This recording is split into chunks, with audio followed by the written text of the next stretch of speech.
New at 11 tonight, the city of Wilmington looking to make another sizable investment in its police department. A month after paying $9 million for new radios, city leaders are asking the federal government now for $340,000 for new body cameras.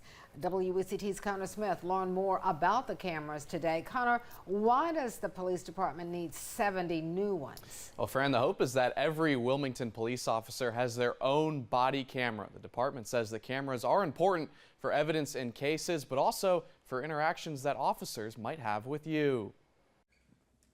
Soon, this wall of body cameras inside the Wilmington Police Department could look a little more full. I would not want to be in a position as a police officer in this day and age without a body camera. City Council asking for a $340,000 federal grant earlier this month. That would cover 70 new cameras for Wilmington PD. The grant requiring the city to commit about $170,000 too. It's incredibly important. It shows the commitment the city has to public safety. WPD Lieutenant Greg Willett showing us the Axon cameras and why they're important. Now it's ready to go. So it's on, ready.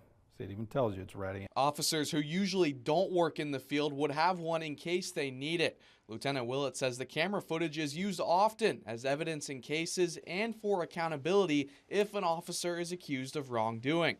WPD officers have to record anytime they might make an arrest or issue a ticket. I start the recording by double tapping that centerpiece there. But even with all this footage, it's nearly impossible to see what they record.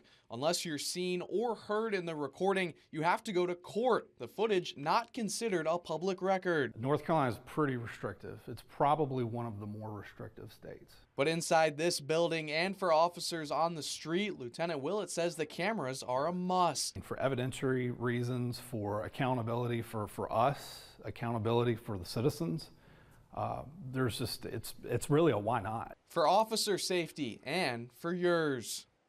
Now, WPD is not sure when the federal grant could get approved and when these new cameras might get to Wilmington. Lieutenant Willett says they expect to have them within the next year. Fran? Connor, we mentioned the hefty price tag, $9 million for new radios. Why are the body cameras so much cheaper? Well, Lieutenant Willett says the radios are just much more advanced than these body cameras. Those radios have touch screens, more communication abilities, and can show exactly where the officers are. These cameras much more budget friendly for the city and taxpayers, but again, $340,000 federal grant we're talking about, Fran. All right. Thanks so much, Connor.